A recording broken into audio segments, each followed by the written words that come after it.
is it's an information and referral service that connects New Brunswickers and really anyone who lives within Canada to the full range of essential human, social, community, and government supports available. So the idea is that the 211 service helps people to quickly and effectively navigate the very complex network of programs and services that exist to help them find the support that they need for their unique situation. The service is completely free. It's completely confidential. Our phones are answered 24/7, 365 days a year, even throughout the holidays. And what's really special, especially for a group like yourselves that's very diverse, is that we can answer calls in over 170 different languages. So this is still a free call. It's still confidential. But if you need support with another language, all we do is you can call 211, you ask the navigator, who's the person that answers the phone, for language support, and they would simply invite an interpreter to connect to the call. So then it would be a three-way call between yourself, the community navigator, and an interpreter that's there to simply facilitate the communication between yourself and the navigator in your own language. So we really want to make the service accessible to everyone as much as possible. So that's one of the features that we can offer. And the interpretation is also available 24/7, which is really great. 211 is now actually available to every single person that lives within Canada.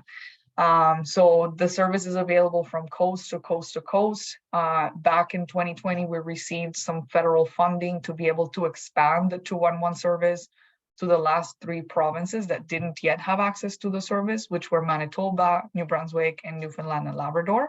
So now 211 is everywhere. You can call from every community, city, province, and territory. And all of our databases are connected. So even if you live here in New Brunswick, maybe you have friends or family in another province and they're struggling or going through a hard time, you can call 211 on their behalf and ask about programs or services where they live so that you can share the information with them. If they're facing challenges in terms of asking for help, or they don't want to call, or they don't have a way to reach out to us. So we really want to make it as easy as possible for everyone to call to obtain information about programs and services that can help. And while the service only launched here in New Brunswick back in October 2020, United Way and our partners have actually been working diligently since about 2007 to advocate to bring this essential resource to our province to help ensure that everyone who calls New Brunswick home can be connected to the right supports and programs when challenges arise. We're also really proud to say that the distribution of calls that we get at 211 New Brunswick actually includes the whole province. That's different in every province usually, but we mostly see that people call from the capital region or the bigger urban centers. But here in New Brunswick, we're getting calls from all over the place. And that actually tells us that people are really appreciative of the service and they think that it is helpful, especially in rural areas outside the big cities where sometimes access to programs and services can be limited. So 211 has been helping to sort of bridge that gap a little bit. So while what I just gave you is like the technical definition of what the 211 service is, I would really like you to remember 211 as that best friend whom you can call anytime with nearly any concern and who will actually listen to you with empathy and without judgment, simply to guide you through your options to help you find the programs and services that you might need. We know that life doesn't throw challenges at us at a convenient time, so it doesn't matter if it's 3 a.m. on a Sunday or first thing Monday morning or during the holidays, you can rest assured that 211 is always there for you. Now, how does the service actually work? So when someone contacts 211, they're going to be connected with a real person, not a robot, not an answering machine, a real human being who's going to simply ask you some simple questions to try to understand what you're going through. And then they're going to suggest programs or services that exist in the community that can help you navigate your situation. Oftentimes, callers can even be registered for eligible programs during the call, which helps to eliminate the added stress of having to make extra phone calls or fill out forms, for example, because we know that this information and these programs can change almost daily. So we just want to make it as easy as possible for people to be connected to the help that they need when they need it most. Now, 211's goal is to be a bridge. We really want to help connect individuals and community agencies to each other to help ensure that everyone feels heard and supported and no one is left behind. We know that people don't often know what resources exist out there, let alone where to find them, especially if you're a newcomer to Canada, right? I think we all know that there's a lot of different supports out there. There's a lot of community services, a lot of government programs to help people, but actually finding out what's the right program for your situation, what you're eligible for, depending on your immigration status and stuff, it makes this navigation of services a little complicated. So our role is to make it as easy as possible for people to access the help that they need. Now, I said I would tell you a few stories just to give you a better sense of how the service works and how it can help you. So this is the first story. So in this particular case, a disabled senior citizen called 211, and initially he sounded very angry and very upset. So the community navigator who answered the phone simply took a few minutes to listen to him and allow him to sort of express his feelings and his frustrations, just to try to better understand his situation and what he was going through. It turns out that he needed to make some essential home repairs, but he didn't have the financial means to do so, and winter was coming. And he was convinced that there was no help out there for him. He was really frustrated because he felt like no one out there cared enough to help him find a solution. He had been given a list of phone numbers and he'd followed up with all these agencies and different offices and no one could really help him. So until finally someone said, call 211 and see what they might be able to help you find. So after hearing him share his story, the community navigator at 211 was actually able to offer some options to him in his own community to help offset the cost of the home repairs, including programs offered by social development and options like the disability tax credit offered by the Canadian Revenue Agency, for example. So after this, he actually expressed a lot of gratitude and surprise because he had no idea that these were resources that were available to him. He was actually excited to get started with the next steps of his project. And he expressed to the navigator that he felt supported and cared for after speaking with someone who genuinely took the time to listen to him, to understand what he needed, and who found him some help. So as you can see, our community navigators are really at the heart of what we do here at 211. That's the magic of 211. It's that human touch and the compassion that our community navigators are able to bring to the service. So their role is to listen actively and with empathy and without judgment to understand what a person is going through, because they're the ones that can help connect people to the supports that they might need. And their empathy and expertise can make a real difference for people who would otherwise feel lost and overwhelmed and frustrated trying to navigate the myriad of community resources on their own. We've all been through it. We know what it's like to look up resources online, but then have to filter through pages and pages of information just to try to figure out what you might be eligible for, what could be a good fit for your situation. So our community navigators are there to ease that burden of research and navigation for you, whether you are the person that needs support, or maybe you're calling on behalf of a family member or a neighbor or a colleague that needs help. And so our navigators are there to support you. Now, our community navigators are actually professionals with backgrounds in social work, counseling, or psychology. So they're really well equipped to work with people who might be facing a crisis, people who come from marginalized populations, people who might need to be connected to emergency providers depending on the urgency of their situation.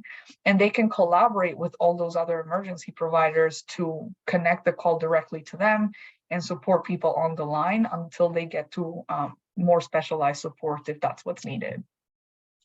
So our community navigators have to undergo extensive continuous training to be able to become experts at all of the community and human services that exist out there so that they can make the right referrals at the right time. And in fact, it's this ongoing training that prepares them to navigate the changing landscapes of programs and supports that sometimes change through the seasons or depending on elections or funding that may be available and so on. So our navigators have to continuously be aware of what are the different community programs and services that exist so they can connect people to the right supports at the right time. So as I mentioned, our community navigators are there to help you, whether you're the person that's looking for support or whether you're supporting someone else that needs help. We know that it's not always easy to reach out and ask for help. That's not easy for anyone. And especially when you might be going through a hard time, when you might be in a crisis yourself, or maybe when you have to ask for supports in a language that's not your own, right? Maybe English or French are not your first languages. And so that makes it even more challenging to ask for supports. We understand all of this. And so we've designed the service to be as accessible and as flexible as possible. And that's why we allow people to call on behalf of others that they are supporting as well. So really, we just want to be able to help offer solutions and options to people that are calling on behalf of maybe their clients, maybe a family member, maybe friends that could be going through a hard time. So to tell you another story, in this particular case, a father called 211 on behalf of his adult daughter. So she had lost her job due to COVID and had to move back into the family home. So he called 211 simply to understand if there was a way that he could help her find some resources to live more independently in the community again.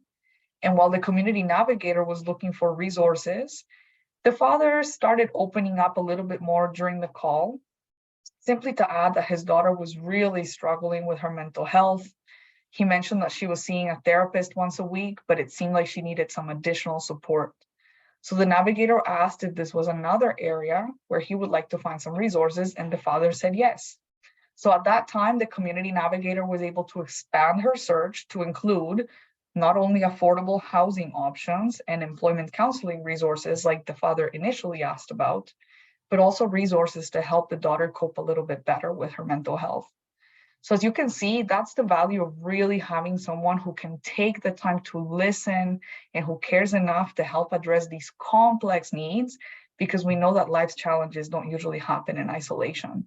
So our navigators, by way of asking simple questions and really listening to people, they can see the full picture of what someone is going through and recommend as many programs and services and resources that can be helpful in that particular situation.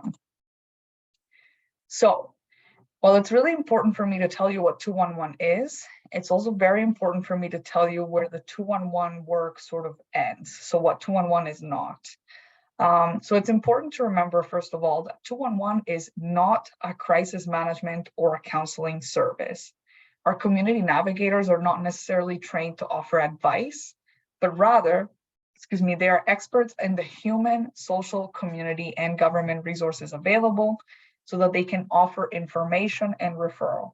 What that means is that their role is simply to connect you to all the other programs and supports that can help you with your particular situation. And that could be counseling, for example, but they themselves would not be doing the counseling or the case management at 211 itself. The other thing that's really important to remember is that 211 is a non-emergency response line. What that really means is that the 211 service is a complement to emergency responders like 911, which I'm sure most of us are aware of, especially thanks to the media and Hollywood movies and so on. So 911 is the number you want to call when you're facing a life or death emergency. Now, 211 is kind of more like that one place that you can call for all kinds of non-emergency needs and questions and information requests. Now, remember how I talked about how we call 211 the front door to help? That's because if someone does call 211 in a moment of crisis, we can help them. If someone doesn't know where to call when they're facing a challenging situation, especially if you're new to the country and you don't know all the important phone numbers that you might have to remember, well, you can always call 211. Because at 211, our navigators are actually trained to maybe de-escalate situations or connect to other emergency providers. Like, we can do some of the assessment in terms of understanding what does the caller need, and we can respond accordingly. And we can redirect the call to maybe connect people with the fire department or the RCMP, which is the police, or to 911, for example. So you can always call 211. If you don't remember anything else or where to call, you can dial 211 and we'll take the call from there. But we especially want people to remember that in a life or death situation, to obtain immediate support, you should be calling 911. So we work in partnership with 911, but we are better equipped to respond to non-emergency calls and information requests, okay? So just to give you an example of what that sort of looks like and how this works, I'll tell you another story. So in this particular case, a mother of 5 children called 211 asking for support to feed her family. So they were looking for some access to food. Now, as the conversation went on, the mother shared that she wasn't working, her husband was working, but unfortunately, he was acting violent at home. So of course, immediately the conversation took a different focus to help ensure that the mother and the children were safe. So the community navigator immediately asked if her and the children were in any danger. The mother said, no, everything's okay. The navigator then asked the mother if she already had all the resources that she needed to find support regarding domestic and intimate partner violence. And the mother said that she was actually already connected to a social worker who was working with her to get her and her children out of the home safely. They were making a plan. So that was great. Now the conversation could switch back to the original focus, which was food security. But if at any point during the conversation, the answers had been different, so if the mother had said that she and the children were in danger or that she didn't have support around domestic violence, this would have been a very different call. It's possible that 911 would have been connected to the call to deal with an emergency situation, right? If they were in any immediate danger. And support around domestic violence would have been given to the mother if she didn't already have a connection that could help her navigate that situation. But what she really needed in that particular moment was help around food security. And now that the navigator had a better understanding of the full picture and understood that she was unemployed and she was making a plan to leave the home and so on, they also provided her with information about employment counseling resources, women's shelters, utility assistance programs to help her pay the bills, and even programs that provided her children with food, clothing, and Christmas gifts so that they wouldn't have to go without those again another year.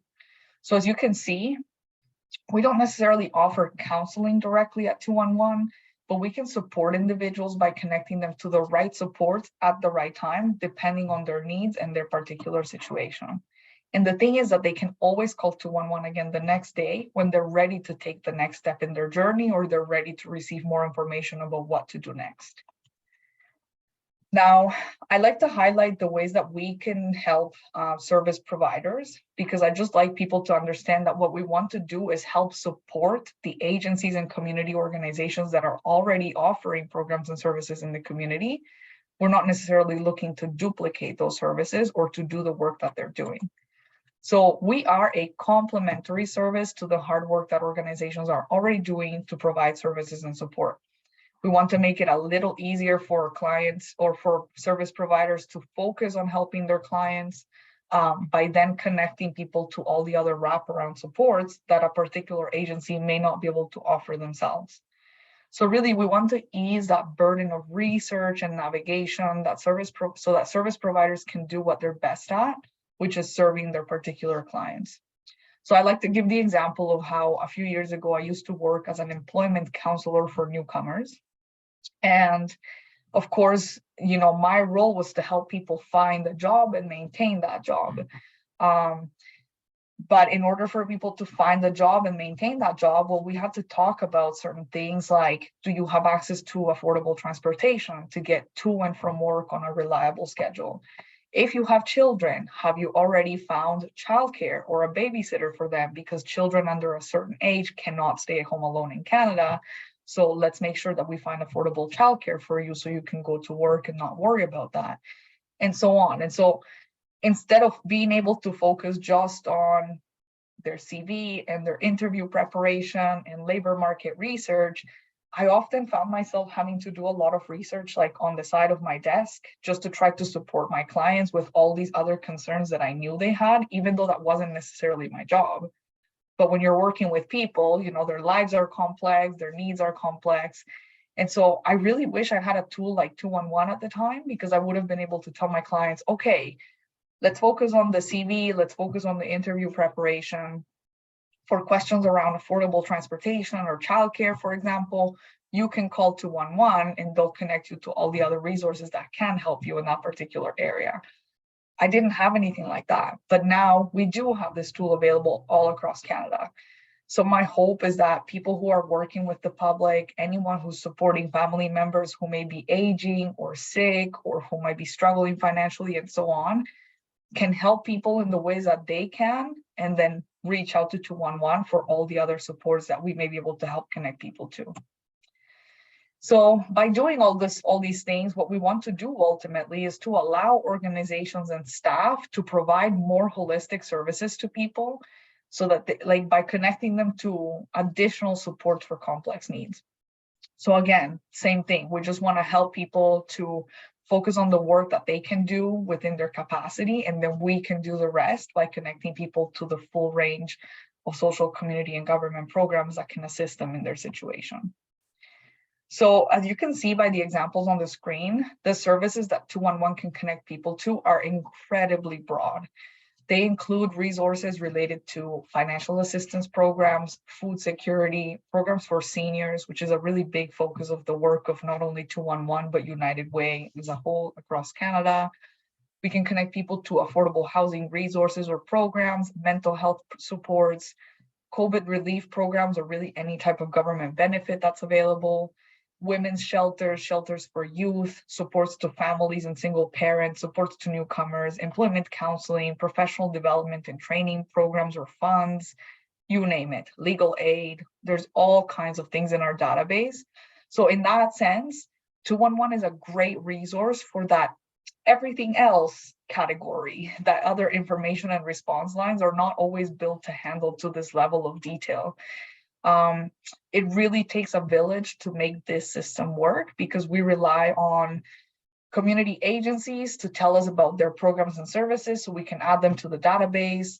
We rely on the general public to help us make improvements to our service by sharing feedback with us about what could be improved and what's not really working or what they really like. And we also rely on people to help us spread the word about 211, because the more people that know us, the more agencies that are connected to us, the more agencies we can include in our database, well, the more trust that we can build between the public and the agencies that we're connecting people to. So there are many ways that you can support the 211 service, and simply telling others about it is an excellent way to support our growth and our improvements as well.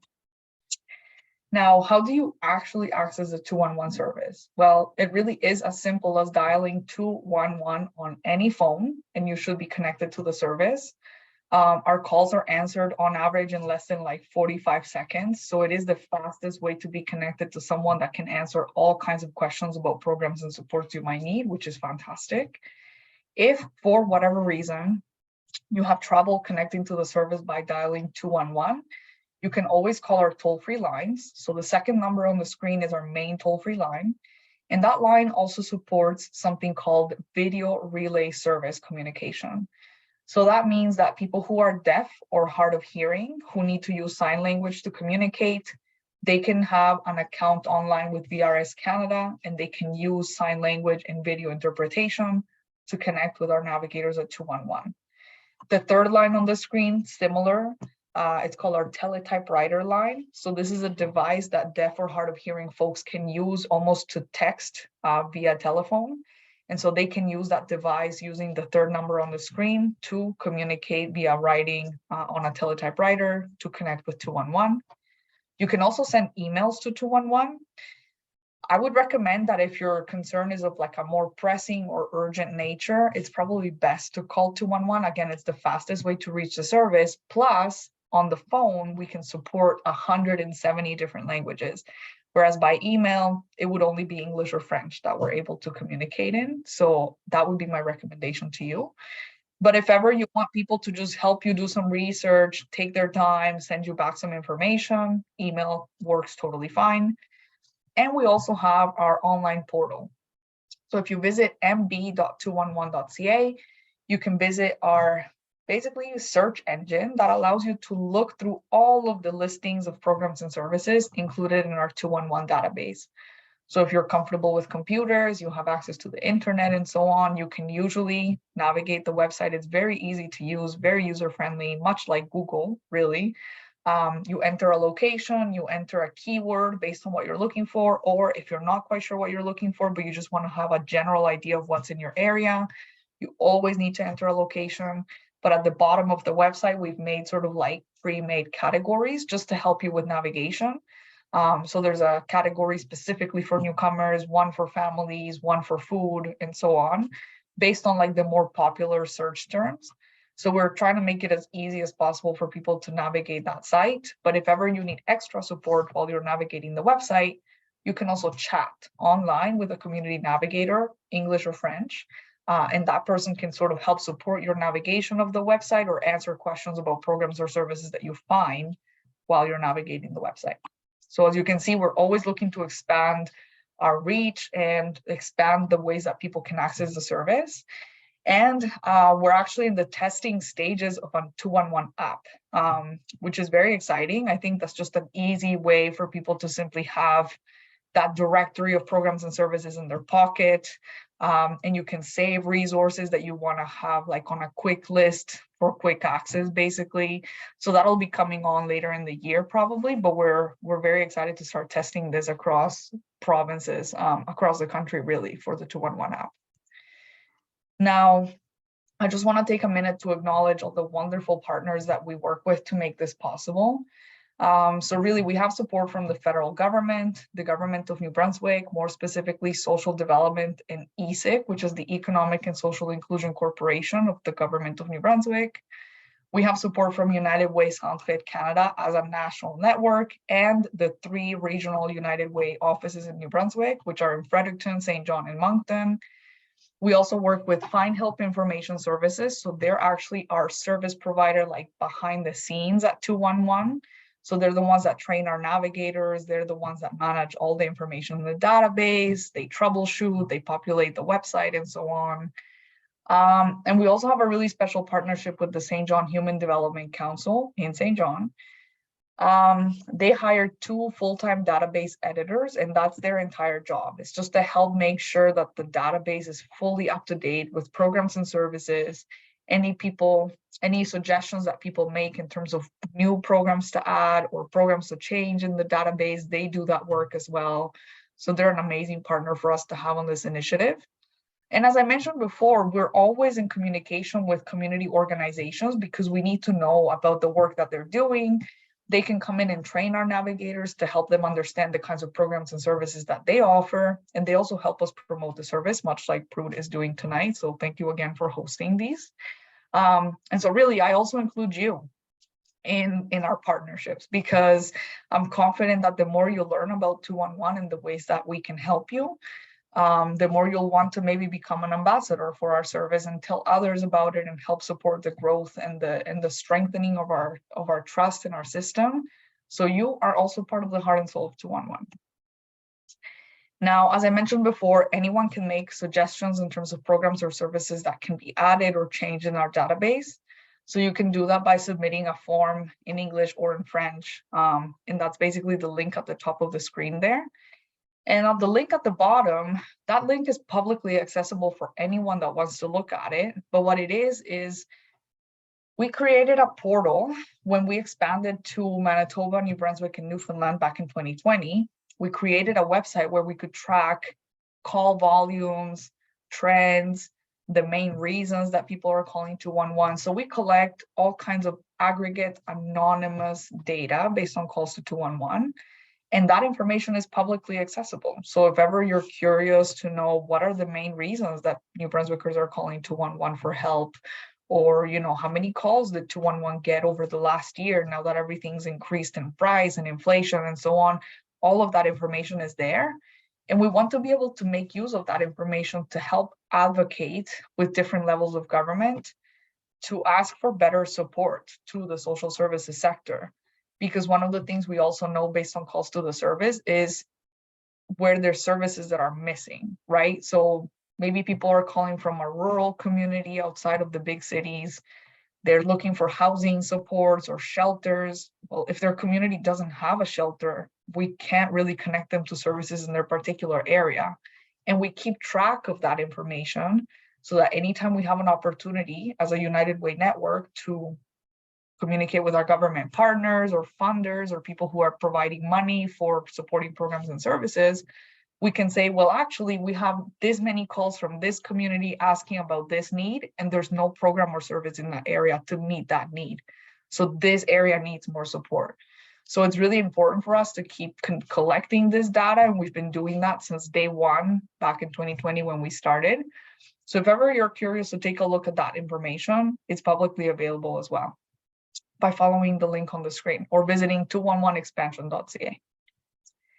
Last but not least, I just want to remind you that the 211 service is actually trademarked to United Way across Canada. So anytime you have an opportunity to donate to our community fund, it's you that's helping to make sure that someone gets the help that they need.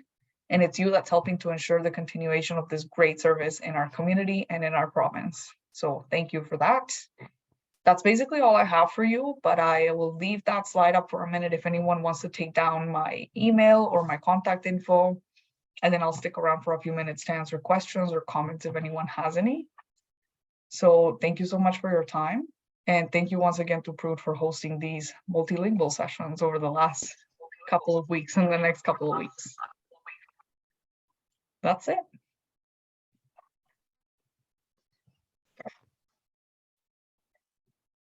Does anyone have any questions, comments, feedback they want to share?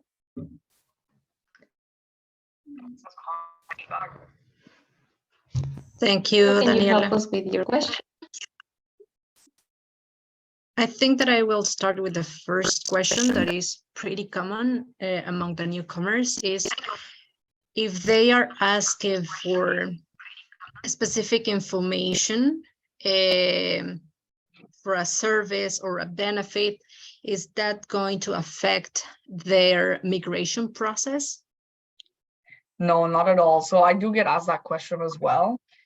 And no, I mean, honestly, these community supports and government supports and social supports that exist are made for everyone. Obviously, some programs or some specific organizations might have eligibility criteria so that you can actually benefit from the programs or services that they offer. But asking for social supports is not going to negatively impact your immigration process at all. Like, these two things are not connected. IRCC at the federal government does not communicate with the local food banks or the local, I don't even know what, really, like transportation networks. Like, these two levels of government don't really speak to each other. So there's really no impact that asking for social supports can have on your immigration process. And I'll give you an example. So here in Moncton, I attended a community fair for newcomers. So the city of Moncton organizes these every 2-3 months or so, just to help newcomers be more familiar with all the community services that exist in the area. And at my booth at 211, people shared a lot of stories based on the same kind of fear. People told me, I really can't afford to feed my kids, but everyone in my community is telling me that if I go to the food bank, IRCC is going to know, and my permanent residency application is going to be impacted, and so on. I had international students say the same thing to me. Apparently their fellow students were telling them, oh no, you can't go to the food bank because then you'll lose your student visa. Like, there's so many rumors around this that stop people from accessing services. But you can't go on without feeding yourself or your family. Like, that's not sustainable. And the system here is made for everybody. Long story short, I brought up those concerns to the city of Moncton itself because we have a working group that deals with vulnerable newcomers, because we want to help dispel these myths and these rumors and make sure that everyone's collaborating to really support newcomers in the best way. And so the city of Moncton sent a letter to IRCC bringing up these concerns and these rumors. And we actually received a letter back from IRCC confirming in writing that people going to food banks, people asking for financial support, like accessing social services, has nothing to do with the immigration processes that are being handled by IRCC.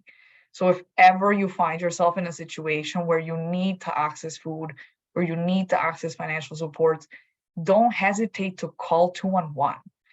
Again, specific programs or services maybe have eligibility criteria, and that's outside of 211's control. But it's always worth it to at least call 211 and ask and explain your situation. I'm an international student. This is the type of visa I have. I'm having these concerns, or I'm struggling with these things. Are there any programs or services that I'm eligible for, that I can qualify for, that can support me? And they'll connect you with the right programs or services if they exist in your community, right? So it never hurts to ask. And I don't want you to think that this is going to impact your immigration process in any way, because that's just not true. So thank you for bringing that up, because it comes up really often with newcomers. But I don't want you to be afraid to ask for the social supports that you need, because that's exactly why these kinds of supports exist for everyone across the country.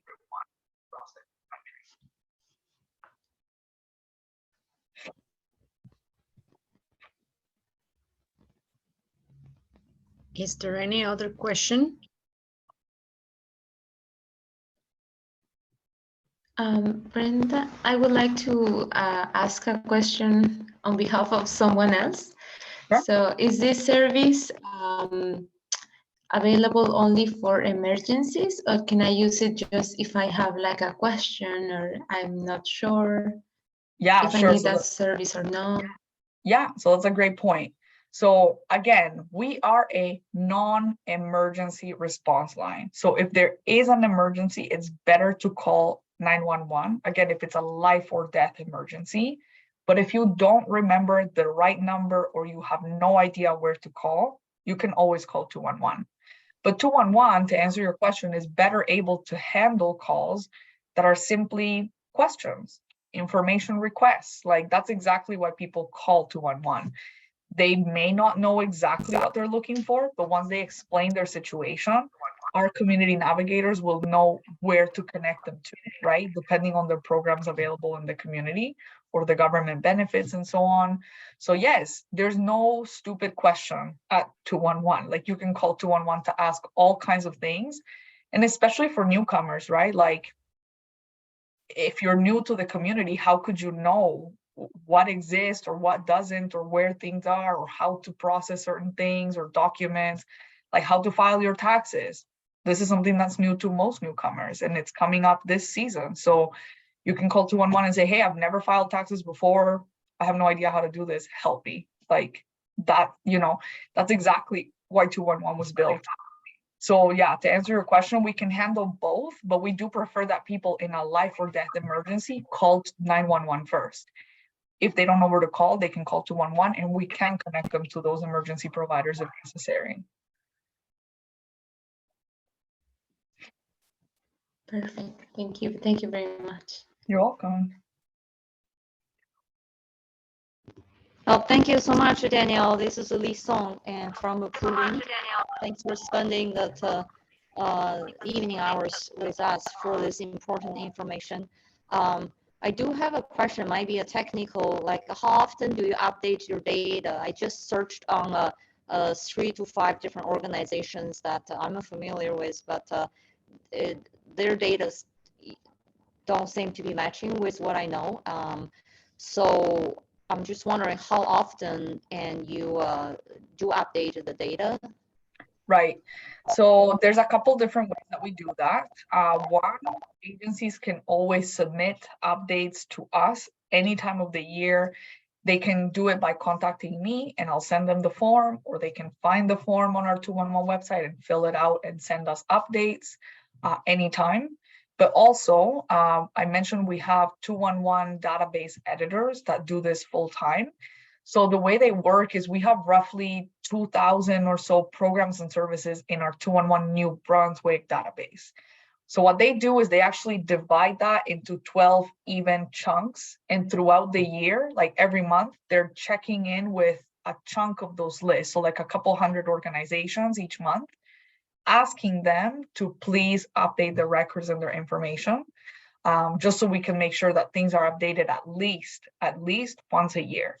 But of course, if programs or services change more often, we encourage people to please reach out to us and let us know, so that we can have the most up-to-date information.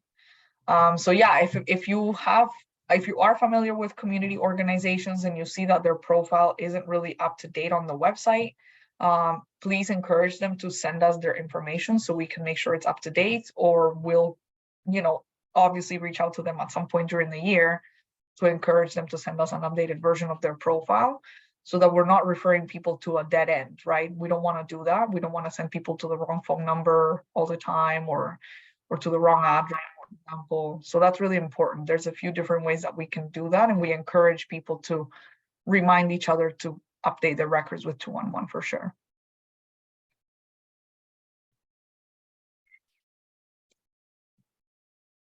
Thank you, Daniela.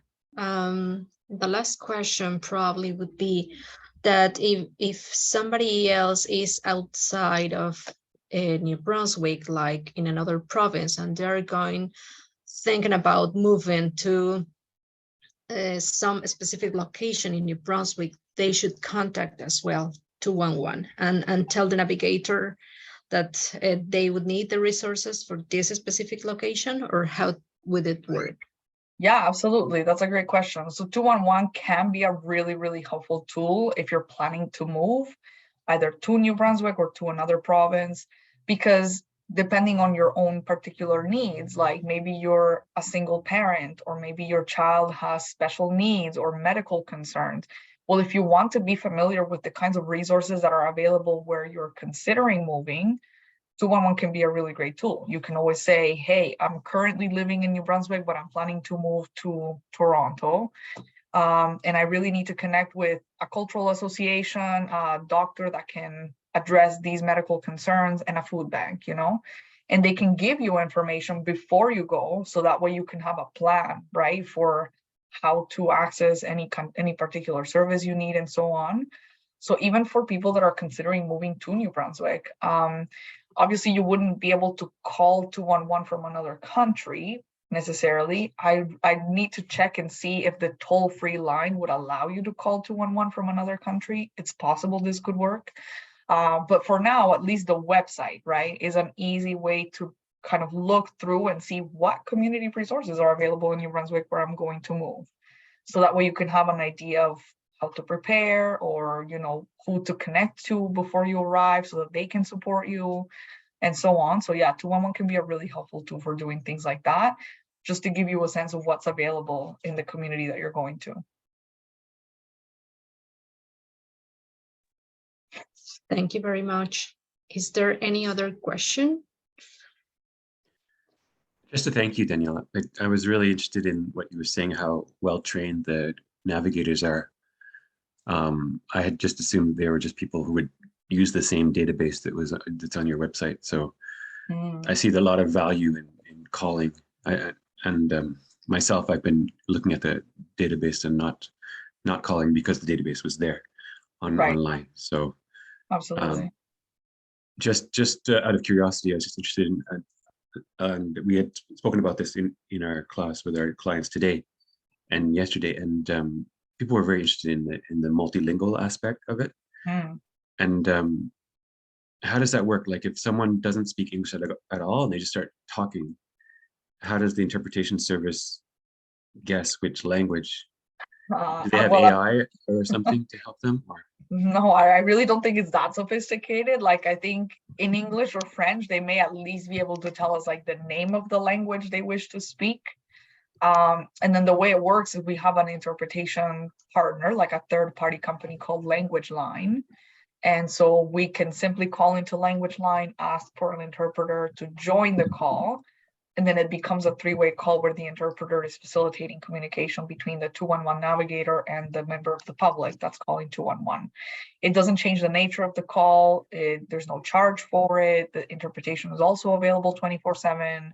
So that's the way that we can help support people who need additional language tools to communicate with 211. So yeah, I hope that answers your question. But I also wanted to address another point that you made in terms of the database. So you're right, the 211 website is technically just kind of like a public version of the database itself. So it does include the exact same number of programs, listings, services, and so on. But of course, the difference is that our navigators have gone through extensive training in terms of trauma-informed, like trauma-informed service, assist. So, suicide intervention training if necessary. They know how to escalate or de-escalate situations based on their training. They do active listening exercises and so on. And so they really are trained to serve the public and help to manage a number of concerns, because this is also important. There's no limit as to how many questions or concerns you can bring up during a call to 211. So our navigators really need to be prepared for all kinds of situations to come at them. And people sometimes call in distress, people sometimes call when they're facing a crisis. So really there is a lot of value in connecting to the navigator, because they also help people to sort of prioritize their needs to help them start addressing some of those concerns, right? Something that when you're an individual facing distress and you're overwhelmed, you may not know how to do yourself. So even that piece of having someone to kind of guide you, like, okay, let's start with this. And it sounds like this is really urgent. And then we can look at this. That piece is really important. And it also brings me to another point that I wanted to make, where, people who are in particularly vulnerable, challenging situations, 211 can offer a callback. Now, we are an inbound call service. So really, people call into 211. We don't call from 211. But only in those kinds of cases where people really need extra support, we ask them for their consent. And if they agree and give us their contact info, because otherwise we don't have it, if they say yes, we can call them back between anywhere from 24 to 72 hours, just to help ensure that the referrals and the connections that we gave them actually met their needs. So just to give you an example, it could be a senior who's living alone, it's the middle of winter, their furnace broke down, they have mobility issues, and they haven't received any food or medication in a few days. So we can help them by connecting them to community organizations and volunteers that can check in and so on and deliver what they need. But because we know that they're in a particularly vulnerable situation, we can say, hey, would you like us to check in a couple of days just to help make sure everything worked? If they say yes, then we just call and make sure everything made sense. If they say no, that's the end of the call, and they can always call us again if they need additional support. But we do offer that callback service. So again, there is a value add there with our navigators being at the heart of what we do, for sure. That's great. And you mentioned the app that's in testing, and if I just think that there might be people at Prude, staff and clients who'd be interested in helping test if you ever need testers. Excellent. Thank you so much. Yeah, I'm actually going into a meeting about that on Tuesday. So we're going to start figuring out like a plan for actually testing things out in each province. So that's great to know, actually, because Prude already did a survey with some of your clients around navigating our website and gave us some really great feedback around that, for example. So it's always great to know from true users, like, how to improve the service. So that would be a really great conversation for us to explore, for sure.